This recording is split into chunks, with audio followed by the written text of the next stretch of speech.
All right, let's talk performance golf shoes. So, this is a pretty niche thing, and it's gonna make a bigger deal the better you are. So, if you swing over 110 miles an hour, it'll probably make a bigger deal than if you swing 90 miles an hour. If you're like a long drive guy where you swing 150, it'll probably make the biggest deal. So, to start out, let's look at what's the worst kind of footwear you can wear for golf. Outside of like stiletto heels or something ridiculous, like I would say something like this is a pretty common shoe. So this is just a running shoe, and it's got like foam on the bottom, like almost no grip. So to me, there's three different factors that make a performance shoe. So we'll start with the least important. I would say weight. The lighter the shoe is, it's going to perform a little bit higher. The second one would be stability. So a running shoe is going to have front and back motion. For a golf shoe, you want side to side. So this is light, which is good. Its side to side stability is not good. And the third point and most important one, I would say, is traction. The golf swing from a lower standpoint is basically going to be two different things. It's going to be a twist and a jump. So what you want from your shoes is to maximize your jump and have as much friction as possible on the twist. If it can do both those things from a performance standpoint, you're pretty much getting the max return you can out of it. So a shoe like this that is ultra cushiony is going to hurt your jump. Like, I would say the best way I could describe it is like a crash mat from like rock climbing, those super soft cushiony ones. If you stood on that and jumped as high as you could versus if you were on concrete and jumped as high as you could, you would get way higher off the concrete because the cushion is absorbing some of your jump. The same thing is happening with this. Because this is a running shoe with a lot of cushion, as you're jumping through your swing, some of that momentum is just going to be taken out by the cushion. So when I started speed training, the first shoe I actually used was this one. So this is a Nike training shoe. So weight-wise, it's not fantastic. It's a little on the heavier side. It has grip on the bottom, which is, I would say decent. I would not say good, but decent. And then its side-to-side stability is good. So the side-to-side motion in a training shoe is a lot better than a running shoe, but still not great. This is like the first pair of golf shoes I got. So these are FootJoy Flexes. So some of their softest golf shoe. So again, weight-wise, good, very light. Traction-wise, a big upgrade from these. I used to fall on my ass pretty consistently wearing these. These very rarely. So these are spikeless shoes. Got a pretty basic pattern on the bottom, but it's a pretty drastic upgrade from these shoes.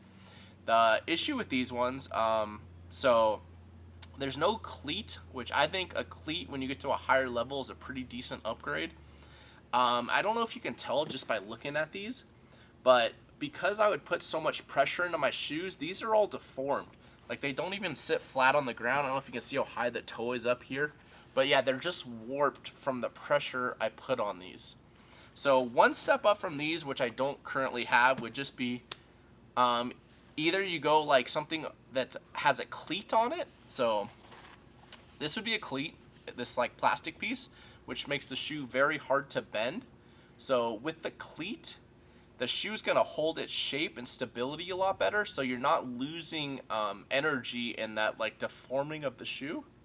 So one step up from these would be a cleated spikeless shoe. So you're gonna retain more of your vertical jump with the less cushion and the stiffer profile. And then it's probably just gonna have a little better traction because it's a higher end shoe as far as the spikeless goes. And then one step up from that is, I would say, probably any spikeless shoe. I believe every single guy on the PGA Tour runs a spikeless shoe. Or, sorry, I said that completely wrong. I believe every guy on the PGA Tour wears a spiked shoe. The traction you get from having these spikes on your shoes is just drastically better. Unfortunately, I do most of my hitting off these mats, and I can't wear the spikes or they just absolutely shred the mats. But it's a drastic improvement. I just saw a really good video by Cordy. He put it up where he was testing guys spikeless versus spiked. And I would say, like, off the top of my head, like 90% of the guys perform better with spikes on their shoe, because a spike is just going to increase that traction. We say the two most important things in a shoe are the traction, which is number one, and then the stability. And because you're bumping up the traction pretty much to its max amount with a spike, that's going to be a high level. All right, so what is like the pinnacle of golf shoe right now? The pinnacle, I believe, is this thing. This is the FootJoy HyperFlex Carbon. So it is, I believe, the stiffest shoe I have felt. I haven't felt like all the shoes, but ultra stiff. Like, this is me trying to twist it and like very little play versus like, okay, look at this one. Same effort, and you see like this thing's twisting all over the place. So ultra stiff, fairly light, but it's got the cleat on the bottom for added stiffness, stability, whatever you want to call it. Carbon plate in it, and it has the spikes on it. So this is pretty much the pinnacle. Decently light as well. If you want to go even a tiny bit stiffer than that, what you can do is you can take out the orthotics in these, and you can replace it with like a stiffer orthotic. So if you look at like running, which I like to do a lot of comparison with swinging as fast as you can, just because it's an all-out movement, the best running shoes are pretty much the stiffest running shoes. In golf, it's pretty similar. These, I think, are like the stiffest shoes on the market, and in turn, they're the best for returning power. From just a performance standpoint, that's probably the #1 shoe on the market. So you look at the worst, you got something like a running shoe, does not have the side-to-side stability.